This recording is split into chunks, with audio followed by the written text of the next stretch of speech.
और आजादी के महापर्व यानी स्वतंत्रता दिवस के मौके पर भोपाल के लाल परेड मैदान में राज्य स्तरीय स्वतंत्रता दिवस समारोह आयोजित किया गया। समारोह में एमपी के मुख्यमंत्री डॉक्टर मोहन यादव ने ध्वजारोहण करने के साथ ही परेड का निरीक्षण किया और परेड की सलामी ली। इस मौके पर सीएम डॉक्टर मोहन यादव ने देश और प्रदेशवासियों को स्वतंत्रता दिवस की शुभकामनाएं दी और कहा कि पीएम नरेंद्र मोदी के नेतृत्व में भारत तेज गति से विकास कर रहा है, बल्कि विकास के नित नए आयाम भी रच रहा है। इसी के साथ ही ऑपरेशन सिंदूर का जिक्र करते हुए कहा, ऑपरेशन सिंदूर से विश्व ने भारत की शक्ति और सेना का शौर्य देखा है। ऑपरेशन सिंदूर में हमारी सेना ने बता दिया, जिसको जिस भाषा में समझ में आता है उसी भाषा में समझाया जाएगा।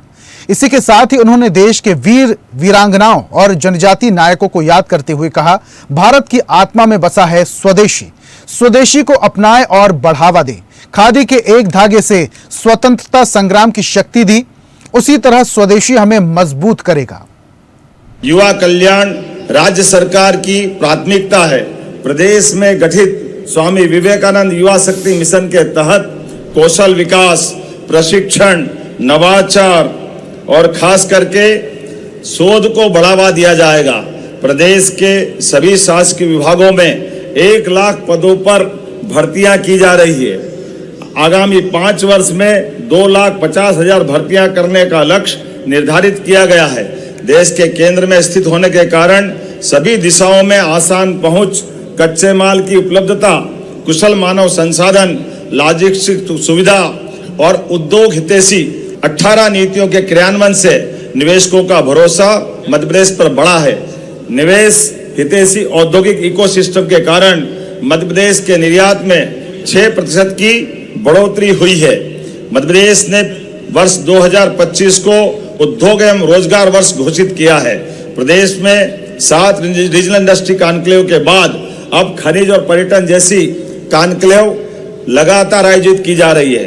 भोपाल में पहली बार माननीय प्रधानमंत्री श्रीमान नरेंद्र मोदी जी के प्रमुख आतिथ्य में अनंत संभावनाओं की थीम पर ग्लोबल इन्वेस्टर समिट 2025 का आयोजन किया गया। निवेश संवर्धन क्षेत्र में भी हमने बड़ी उपलब्धियां हासिल की है। उद्योग संवर्धन की नीति हो या अलग अलग प्रकार की सहायता देने वाली, हमने सभी प्रकार के 15 नए औद्योगिक क्षेत्रों के लिए 2200 करोड़ और उद्यमियों को 5000 करोड़ से अधिक की सहायता राशि दी गई है। प्रदेश में 1000 औद्योगिक इकाइयों को भूमि आवंटन के आशय पत्र और आवंटन आदेश जारी किए गए हैं, जिसमें 40,000 करोड़ का निवेश, 93,000 करोड़ से अधिक व्यक्तियों को रोजगार प्राप्त होने की संभावना है। स्वदेशी अभियान विकसित और आत्मनिर्भर मध्य प्रदेश की आधारशिला रख रहा है। रायसेन जिले के उमरिया गांव में BEML आधुनिक रेल कोच कारखाने और धार जिले में PM मित्र पार्क के माध्यम से इन प्रयासों को बल मिलेगा। मुझे इस बात की प्रसन्नता है, धार में PM मित्र पार्क से मध्य प्रदेश को टेक्सटाइल इंडस्ट्री में फार्म से फॉरेन तक की नई दिशा मिलेगी। केंद्र सरकार के जन विश्वास अधिनियम 2023 का अनुसरण करते हुए मध्य प्रदेश ने प्रदेश में ईज ऑफ लिविंग और डूइंग बिजनेस के लिए जन विश्वास बिल पारित कर अधिसूचित किया है। ऐसा करने वाला मध्य प्रदेश देश का प्रथम राज्य बना है। हमारा मध्य प्रदेश उन करोड़ों भारतवासियों के साथ उस संकल्प को पूर्ण करने का माध्यम बन रहा है, जिस स्वप्न को आत्मनिर्भर भारत और विकसित भारत कहते हैं। संकट तमाम झेले हैं, हम बाधाओं से खेले हैं, किसी ने साथ दिया कि नहीं दिया, पथ के पर्वत अकेले धकेले हैं। आज संकल्प का यह दिन भी है कि हमारा पुरुषार्थ और पराक्रम हमारे स्वदेश के हित और स्वदेशी को स्वीकारे, स्वदेशी का प्रसार करे। भारत की आत्मा में बसा स्वदेशी केवल आर्थिक नीति नहीं, बल्कि आत्मसम्मान, आत्मनिर्भरता, वैश्विक नेतृत्व का मंत्र है।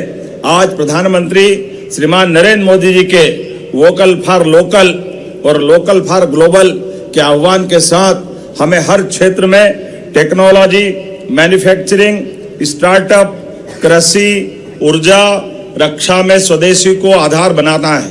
इसका अर्थ है हर उत्पाद हमारे कौशल, हमारे श्रम और हमारे संसाधनों से निर्मित हो।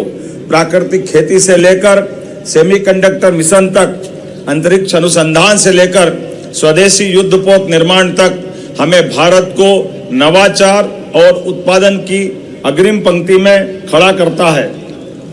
जिस तरह से खादी के एक धागे ने स्वतंत्रता संग्राम को शक्ति दी है, वैसे ही स्वदेशी का प्रत्येक कदम हमें विकसित भारत के संकल्प की ओर ले जाएगा। मध्य प्रदेश का वर्ष 2025 का बजट प्रदेश के विकास और समृद्धि के लिए तैयार किया गया, जिसमें कोई नया कर नहीं लगाया गया है। यह राज्य सरकार का लक्ष्य बजट को दोगुना करने का है। मध्य प्रदेश की प्रति व्यक्ति आय 1,39,000 वार्षिक से बढ़कर 2024-25 में 1,52,000 हो गई है। यशस्वी प्रधानमंत्री श्रीमान नरेंद्र मोदी जी के मार्गदर्शन में मध्य प्रदेश सरकार ज्ञान अर्थात गरीब, युवा, अन्नदाता और नारी, इन 4 प्रमुख वर्गों के कल्याण के लिए संकल्पबद्ध है। और ऐसी ही ताजा खबरों के लिए लाइक, फॉलो और यूट्यूब पर सब्सक्राइब कर बेल आइकन जरूर दबाइए और हर अपडेट के लिए विजिट कीजिए स्वदेशलाइव.com।